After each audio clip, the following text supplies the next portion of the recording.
하나님 감사합니다. 오늘 29주년을 맞이하는 이 시점에 귀한 예배를 하나님께 올려드릴 수 있게 하시니 감사합니다.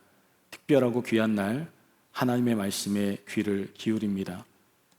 오늘 들려지는 말씀이 우리의 생명 되게 하시고 진리 되게 하셔서 이 말씀 붙들고 살아낼 수 있는 믿음으로 나아가는 저희들 될 수 있도록 주님 도와주옵소서. 이 시간 온전히 주님께 올려드리며 예수님의 이름으로 기도합니다. 아멘. 오늘도 하나님의 은혜가 가득한 거룩한 성일입니다. 특별히 29주년을 맞이하는 이 시점 가운데에서 오늘 어떤 말씀을 나눠야 될까 고민을 좀 많이 했습니다. 그러던 중에 제가 여러분이 아시다시피 몇 주 전에 한국을 좀 다녀왔습니다. 그리고 이 한국을 다녀오면서 하나님께서 강하게 느끼게 하신 단어가 있었습니다.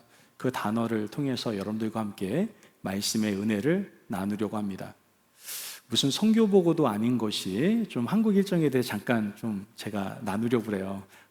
선교보고는 아니고 깨달음의 보고라고 할까요? 대충 그렇게 한번 이야기를 나눠보도록 하겠습니다. 사진 한번 보여주시죠. 저희 가족입니다. 아름답죠? 예. 저희 집이 이렇게 단촐하지 않고요. 저는 이남 사녀 중 막내입니다. 그리고 왼쪽에 보이는 잘생긴 분이 저보다 조금 더 잘생겼는데요. 왼쪽 앞에 저희 큰형, 말씀드렸다시피 50년 반세기 만에 회심하고 주님께 붙들림 받아 살아가고 있는 그분이십니다. 그리고 뒤에 계신 분이 저희 아버지십니다. 예, 38년생이시고요. 지금 연세는 80이 훌쩍 넘으셨죠. 그리고 오른쪽 뒤에 계신 분이 저희 어머님이십니다. 사실 제가 이분들에게 초상권에 대해서 허락을 받지 않았기 때문에 이렇게 내보내도 될까 걱정은 되지만 가족이라는 이유로 그냥 사용하기로 했습니다. 너무나 감사한 것은 제가 갔을 때 이미 이전부터 계속해서 아침마다 가정 예배를 드리고 계시더라고요. 그래서 제가 가니까 그래도 목사가 왔다고 가정 예배 때 말씀 전해달라고. 저는 정말 가면 말씀 안 전할 줄 알았는데 매일마다 말씀을 전했습니다. 그러니까 이렇게 아름답게 가정 예배를 드리면서 제가 너무나 많은 은혜를 받게 되었습니다. 다음 것 보도록 하겠습니다. 부모님과 함께 산정호수라는 곳에 갔습니다. 산정호수 한번 가보신 분 계십니까? 예, 가보셨군요. 저는 처음 가봤습니다. 한국에 살면서 산정호수를 가본 적이 없어요.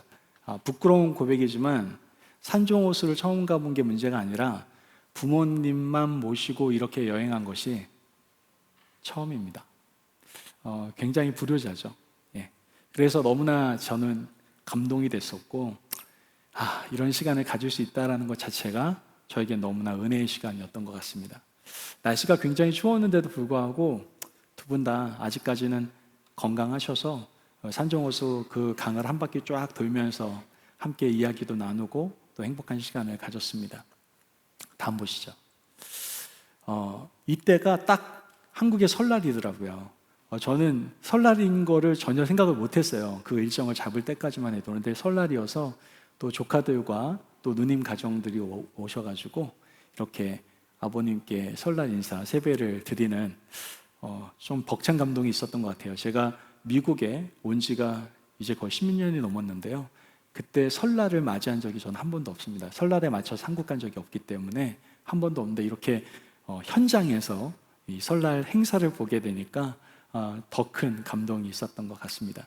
부모님도 너무나 좋아하시고 또 이때가 하필이면 또 조카들이 많이 와서 제가 가지고 있는 지갑이 많이 털리는 날이긴 했지만 어찌됐든 되게 감사한 시간이었던 것 같아요. 또 한번 보여주시고요. 이 마지막 사진인데 저희 아버지와 단둘이서 산책을 했습니다.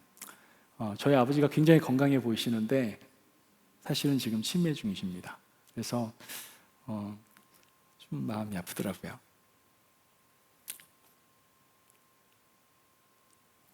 넘겨주시죠. 보면은 눈물이 날 것 같아서.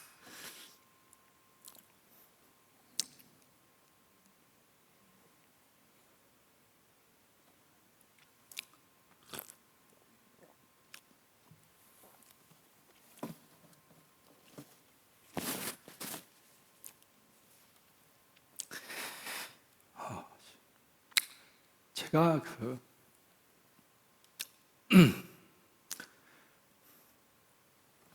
부모님께 받은 은혜가 많습니다. 저희 아버지께도 받은 은혜가 많고요. 죄송합니다. 제가 설교 중에 이렇게 눈물을 흘린 적이 거의 없는데 아버님의 얼굴을 보니까 눈물이 나네요. 저희 아버지는 지금 치매 중이십니다. 매형들의 얼굴은 이제 기억을 못 하시고요. 감사하게도 제 얼굴은 기억을 하십니다. 그래서 막내 아들이라는 것, 이름도 기억해 주시고요. 그런데 지금 제가 어디에 있는지는 기억을 못 하세요. 저 산책이 왜 의미가 있냐면은 저희 아버님께서 저 산책 경로는 지금도 기억을 하고 계세요. 저희 그 사시는 뒤에 있는 이렇게 등산로인데 거기는 기억을 하시더라고요. 그래서 거기를 이렇게 같이 돌면서 제가 사진을 좀 담아봤습니다. 저희 부모님은 정말 자녀들을 위해서, 이남 사녀를 키우기 위해서 굉장히 많이 헌신하셨어요. 저는 어머니로부터 귀한 신앙의 유산을 물려받았습니다. 그날 갔을 때에도 아침마다 저희 안방에서는 어머니 기도 소리가 울리더라고요. 언제나 아침에 일어나시면 1시간 이상씩 안방에서 혼자 기도하시고 계시더라고요. 저는 그러한 어머니의 신앙의 유산을 흘려받을 수 있었고, 또 아버지로부터는 성실함이라는 그 유산을 흘려받을 수 있었습니다. 저희 아버지는 굉장히 성실하셨어요. 요리사셨거든요. 요리 굉장히 잘하십니다. 그런데 저는 요리를 정말 못합니다. 이것도 유산을 물려받았어야 되는데 그건 못 물려받은 것 같아요. 아침이면은 잊지를 못해요. 새벽이면은 노량진 수산시장에 가서 생선을 띄어다가 회를 치시고 또 찌개거리를 만드시고 그렇게 장사를 준비하셨던 아버지의 모습이 아직도 저는 생생합니다. 그래서 그날 제가 설날 전날에 제가 정말 거하게 쌌거든요. 회를. 회 사드리겠다고, 회를 못 먹어보셨다고 한동안 제가 사겠다고.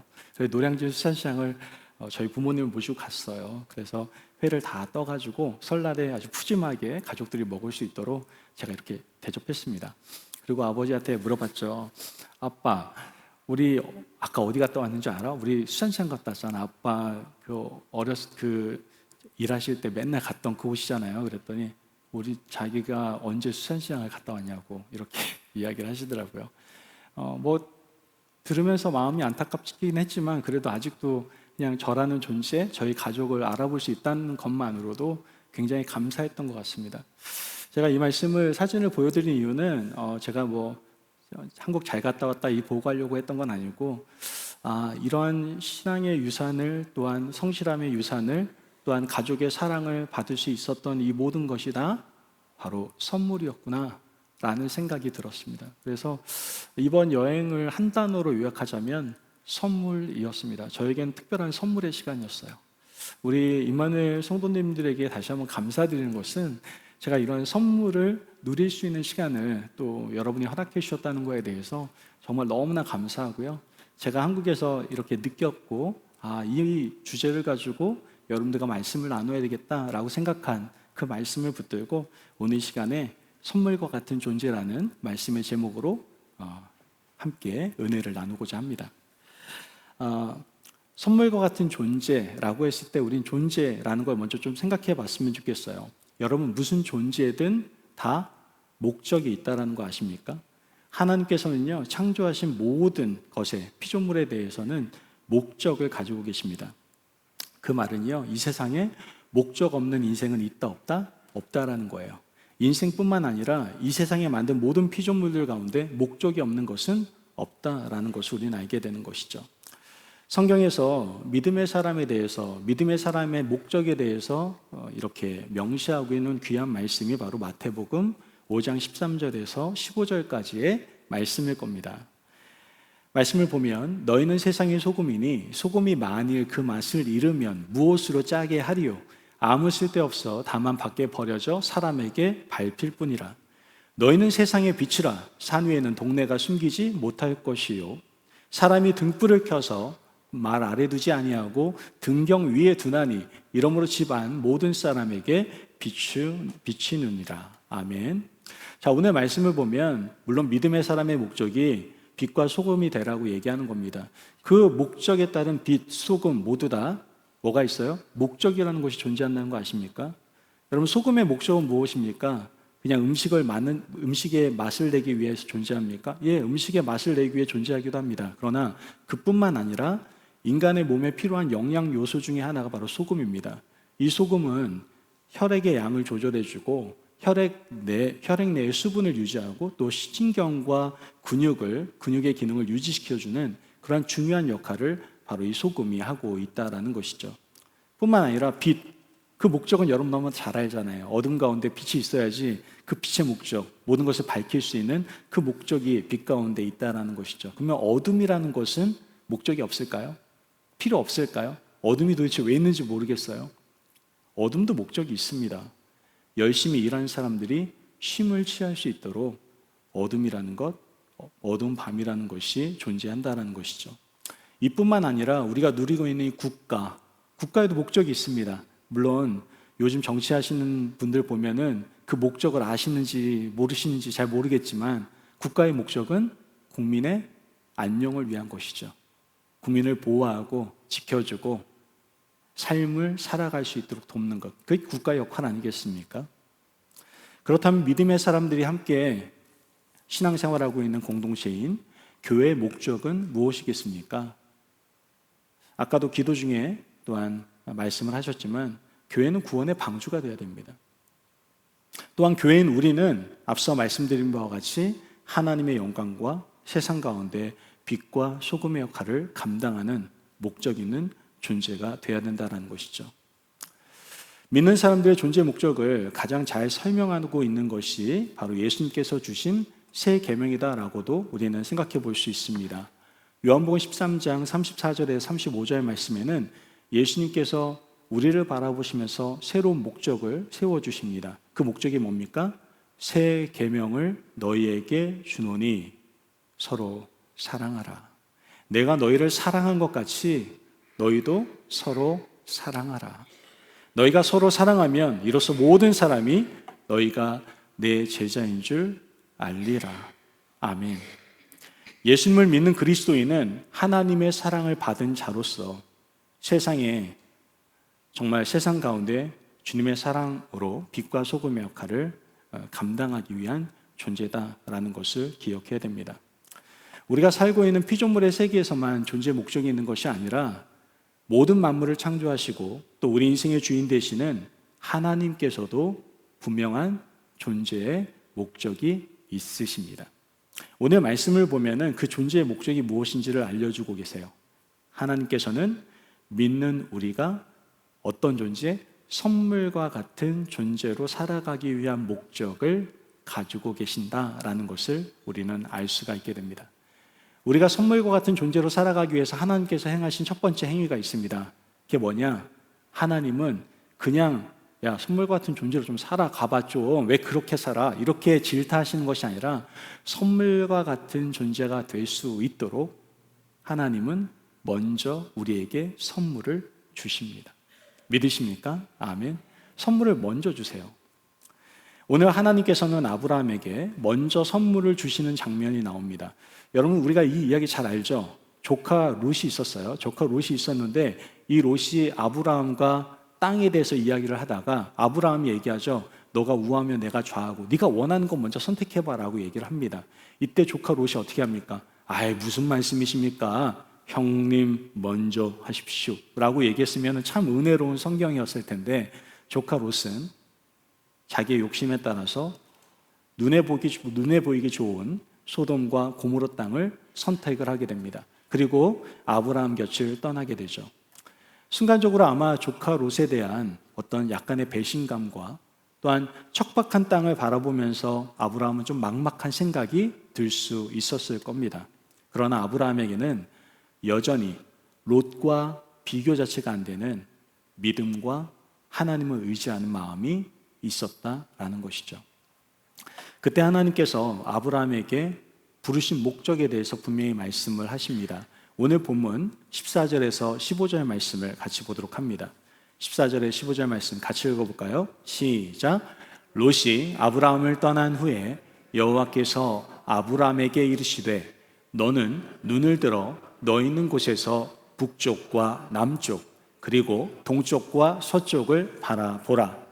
보이는 땅을 내가 너와 내 자손에게 주리니 영원히 이르리라. 아멘. 지금 하나님께서 아브라함에게 뭐라고 말씀하십니까? 야, 내가 먼저 너에게 선물 주려고 그래. 이렇게 말씀을 하시는 겁니다. 무슨 선물을 주는 거예요? 아브라함에게 보이는 모든 것을 주겠다라고 말씀을 하십니다. 눈을 들어 너 있는 곳 북쪽, 남쪽, 동쪽, 서쪽 봐라. 이 땅을 줄게. 아브라함에게만 준다고 얘기합니까? 아니요. 너 후손까지도 내가 줄게. 야, 이 정도면 받고 싶어서라도 아멘 할 것 같은데 안 하시네요. 내 후손까지도 줄게. 아멘. 예, 자기만 생각하지 마시고 후손도 생각해 주십시오. 예, 주시겠다라고 말씀하고 계시는 거예요. 뿐만이 아닙니다. 17절 말씀을 보면 뭐라고 얘기합니까? 다시 읽어볼까요? 시작. 너는 일어나 그 땅을 종과 횡으로 두루 다녀보라. 내가 그것을 내게 주리라. 아멘. 지금 말씀에서는 두루 다녀서 네가 본 땅 모든 것을 내가 선물로 줄게. 와. 하나님께서는 우리가 아브라함이 어떻게 보면 이 시기에 아브라함이 선물과 같은 존재로 살아가게 하기 위해서 먼저 선물을 주시는 것을 우리는 알 수가 있는 겁니다. 마찬가지입니다. 하나님께서는 하나님의 사람이 우리가 선물 같은 존재로 살아가기 위해서 어떻게 하신다고요? 먼저 선물을 주신다라는 것이죠. 물론 우리는 하나님뿐만 아니라 많은 사람들과 함께 선물을 어떻게 해요? 나누지 않습니까? 어떨 때 선물을 나눕니까? 생일 선물도 나누기도 하고요. 저도 성도님들과 함께 생일 선물 나누지 않습니까? 생일 선물을 나누기도 하고요. 또 입학 선물을 나누기도 하고, 졸업 선물, 취직 선물, 결혼 선물, 기념일 선물 등등등. 정말 이 선물 생각하면 우리 남성분들 기대하잖아요. 기대하는 게 아니라 긴장하잖아요. 그죠? 우리 여성분들을 제발 이런 질문하지 마세요. 오늘 무슨 날인 줄 알아? 정말 그 말은요, 남성분에게는 심장이 조여오는 질문입니다. 이런 질문 정말 그냥 아예 얘기해 주세요. 이 날은 무슨 날이야? 준비됐어? 이렇게 물어보시는 게 낫지, 이 날이 무슨 날인 줄 알아? 정말 심장이 이렇게 쪼그라듭니다, 저희들은. 어쨌든 이런 기념일마다 우리는 선물을 보통 나누게 됩니다. 물론 안 나누시는 분들도 있을 수 있지만 보통 다 선물을 나누게 되죠. 그러나 세상에서 나누는 인간들의 선물과 하나님의 선물은 질적으로나 양적으로나, 아니 그 어떤 것과도 비교 자체가 불가능하다라는 것을 우리는 너무나 잘 알 수가 있게 됩니다. 오늘 말씀에서도 선물의 비교가 분명하게 나타나는 것을 볼 수가 있죠. 믿음으로 살지 못했던 롯은요, 자신의 욕심에 따라 세상에서 누릴 수 있는 선물을 선택합니다. 어떤 선물을 해요? 눈에 보이기 좋았던 소돔과 고모라 땅을 선택하게 되었다라는 것이죠. 그런데 그 좋은 땅에 가서 영원히 즐겁고 행복하였더라, 그렇게 끝납니까? 그렇지 않아요. 그 땅에 가서 적군에게 포로로 잡혀가기도 하고요. 돌아왔으면 정신 차려야 될 거 아니에요. 그럼에도 불구하고 믿음대로 가지 못하고 또 욕심 차리기 위해서 소돔과 고모라로 가게 돼서 결국은 이 롯의 아내가 소금 기둥이 되어버리지 않습니까? 하지만 믿음으로 살았던 아브라함은 하나님께로부터 선물을 받게 되는 것을 오늘 본문은 우리에게 보여줍니다. 아브라함이 하나님으로부터 받았던 선물을 크게 두 가지로 좀 나눠서 여러분에게 말씀드리자면은 영적인 선물과 육적인 선물이 있었구나라는 것을 우리는 알게 됩니다. 먼저 하나님께서 아브라함에게 주셨던 영적인 선물은 무엇이었습니까? 아무런 대가 없이 주신 바로 구원의 선물이었습니다. 에베소서 2장 8절 말씀을 보면 우리가 잘 아는 말씀인데 믿음으로 한번 고백해 봅시다. 시작. 너희는 그 은혜에 의하여 믿음으로 말미암아 구원을 받았으니 이것은 너희에게서 난 것이 아니요 하나님의 선물이라. 믿으십니까? 아멘. 하나님의 선물을 주셨어요. 그게 바로 구원이다라는 거예요. 그게 아브라함이 받았던 영적인 선물입니다. 이 세상의 어떤 선물과도 비교 자체가 불가능한 완벽하고도 아름다운 선물, 그 구원의 선물을 아브라함이 받았다라는 것이죠. 여러분, 그 선물은 바로 복음이신 예수 그리스도입니다. 그래서 우리는 이 사순절 기간에 그 놀라운 선물을 기억하면서 그 사랑을 더욱더 깊이 묵상하는 시간을 갖는 겁니다. 우리는 그 복음, 그 놀라운 선물을 받음으로 인해서 이젠 더 이상 죄에 구속되지 않고 죄에서부터 자유함을 누리는 기쁨 가운데 살아갈 수가 있게 됩니다. 예전에는 모든 게 불평이었어요. 왜 이렇게 사는 게 힘들어? 난 왜 이렇게 가진 것이 없어? 난 왜 이렇게 불행해? 라는 생각을 가졌을 수 있습니다. 하지만 우리가 구원받고 난 다음에 내 은혜가 족하구나 라고 생각하는 자족하는 마음, 하나님께서 부어주신 놀라운 은혜 가운데 천국을 누리며 살아갈 수가 있게 되었다라는 것이죠. 뿐만 아니라 하나님께서는 믿음의 사람에게 이런 영적인 구원이라는 선물뿐만 아니라 이 땅에서 누릴 수 있는 육적인 필요한 선물도 듬뿍 주고 계시는 것을 우리는 성경을 통해서 보게 되는 겁니다. 오늘 본문에 나오는 아브라함은 영적인 구원의 선물을 받았죠. 뿐만 아니라 그의 삶 가운데 하나님의 놀라운 선물을 뭐로 받았어요? 믿음으로 받게 되는 것을 우리는 보게 됩니다. 어릴 때뿐만 아니죠. 지금도 이런 간증 많이 듣지 않습니까? 불가능 속에서 뭔가 가능케 되었던 일들, 아니면 물질적으로 좀 부자가 된 이야기들, 병고침을 받게 된 이야기 등등 이런 이야기들, 간증들을 우리는 듣게 됩니다. 저희 교회도 마찬가지예요. 이번엔 제가 일부러 영상을 준비하지 않았지만 저희 영상을 보면은 제가 이제 사역하고 난 다음부터 9년 동안의 히스토리를 보면요, 쉬운 날이 없었어요. 얼빙에서부터 이전하는 과정, 교인들과의 모든 이렇게 서로 의지하면서 교회를 세워나가는 과정, 교회 인수 과정, 교회 리모델링하는 과정 등등 쉬운 그런 날이 없었습니다. 그런데 분명하게 고백할 수 있었던 것은 무엇이냐? 이 모든 과정 가운데 우리가 할 수 없는 일들을 누가 하셨다? 하나님이 하셨다라는 거예요. 여러분 잘 알다시피 우리 교회 안에는 정말 몸이 너무나 아파서 가능성이 없었던 사람이 살아나는 놀라운 역사도 있었습니다. 우리 데이빗 집사님 그 증인 아닙니까? 그 이후에 집사님은 하루도 빠지지 않고요, 교회에서 주님 만나기 위해서 힘쓰고 더욱더 간절한 마음으로 나아오고 있습니다. 우리 교회는 이러한 간증거리 너무나 넘쳐나는 것을 보게 됩니다. 이러한 간증을 통해서 우리가 알 수 있는 것은 우리가 살아가는 동안에 하나님께서는 우리가 이 땅 가운데 살아갈 때 필요한 선물도 어떻게 해요? 허락해 주신다라는 것을 우리는 알게 되는 겁니다. 전도서 5장 19절 말씀을 같이 한번 보도록 합시다. 전도서 5장 19절 말씀 시작. 또한 어떤 사람에게든지 하나님이 재물과 부요를 그에게 주사 능히 누리게 하시며 제 몫을 받아 수고함으로 즐거워하게 하신 것은 하나님의 선물이라. 믿으십니까? 아멘. 저는 예수님 믿으면 복 받는다라고 얘기합니다. 믿으십니까? 아멘. 오해하지 마십시오. 그런데 우리는 복 받기 위해서 예수님 믿는 것은 아닙니다.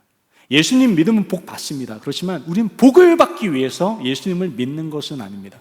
복을 받기 위해서 예수님을 믿는 것을 기복신앙이라고 얘기합니다. 전 그것을 건강한 신앙이라고 생각하지 않아요. 그렇기 때문에 조심하셔야 됩니다. 하지만 우리가 열심히 예수님을 믿고 믿음으로 나아가면 하나님께서는 복을 우리에게 주십니다. 그 복은 우리가 생각하는 그런 복이 아니라 하나님께서 각자에게 필요한 복, 이 땅 가운데 살아갈 때 필요한 복을 우리에게 허락해 주신다라는 것이죠. 아브라함은 하나님을 믿었을 뿐인데, 그분을 의지했을 뿐인데, 하나님께서는 하나님의 놀라운 선물로 부어주시는 것을 오늘 본문은 우리에게 말씀하고 있는 겁니다. 여러분, 하나님께서는 분명 영적인 선물, 구원뿐만 아니라 이 땅에서 누리게 될 육적인 선물까지도 우리에게 허락을 해주십니다. 이렇게 하나님께서 우리에게 선물을 주신 이유가 뭐라고 그랬어요? 바로 우리가 선물 같은 존재로 살아가게 하시기 위함이었다라는 것이죠. 그래서 마지막이 바로 우리가 선물과 같은 존재가 되어야 된다라는 말씀을 드리면서 마무리하려고 합니다. 사실 이 말씀을 다 전해야 되는데 제가 앞서서 너무 감정에 시간을 낭비한 나머지 시간이 너무 많이 흘러서 제가 세 번째 단락은 정말 줄여서 말씀을 드려야 될 것 같아요. 줄여서 말씀드리면 선물을 받았던 아브라함은 결국 어떻게 됩니까? 창세기 12장 2절 말씀을 보면 내가 너로 큰 민족을 이루고 내게 복을 주어 내 이름을 창대케 하리니 너는 복의 근원이 될지라. 이 말이 뭡니까? 야, 내가 이제 너를 선물과 같은 존재로 만들어줄게. 그 얘기하고 있는 겁니다. 여러분, 하나님께서 우리에게 먼저 선물을 주셨습니다. 여러분, 그 선물을 이미 받으셨습니다. 믿으십니까? 아멘.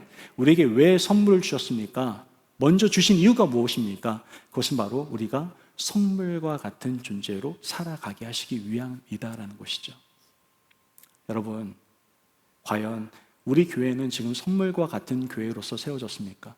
정말 지역사회와 열방을 위해서 우린 정말 선물과 같은 교회로서 주위 사람들을 사랑하고 섬기고 봉사하고 헌신하고 있습니까? 아니면 우리 공동체 안에서 이기적인 그러한 공동체가 되어서 우리만 살면 돼라는 모습을 보이고 있지는 않습니까?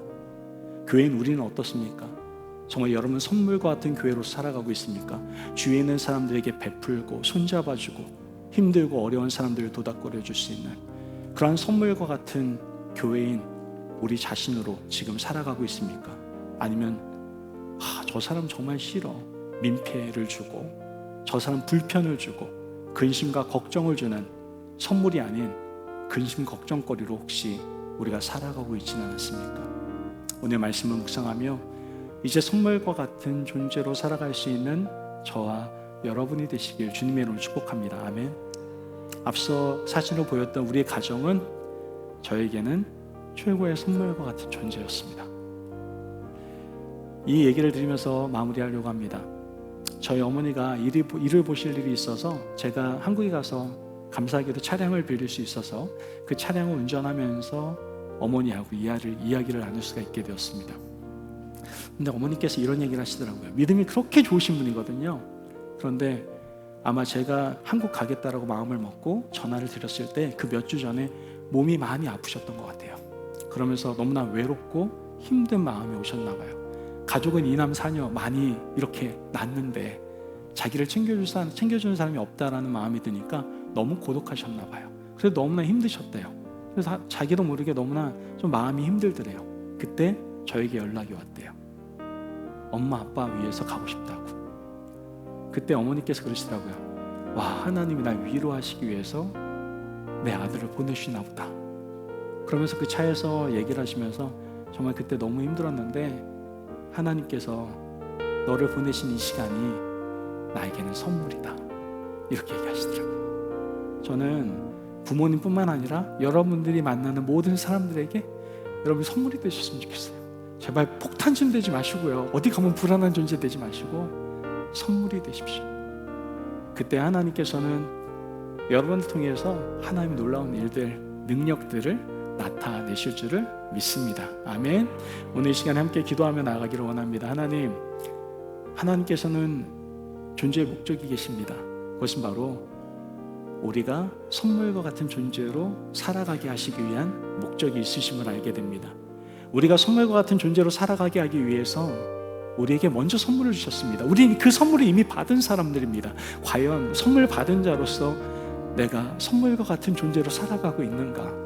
우리 스스로를 돌아보며 결단하기를 원합니다. 내가 선물과 같은 존재로 살아가기를 결단합니다. 오늘 이 시간에 함께 기도하며 나갑시다.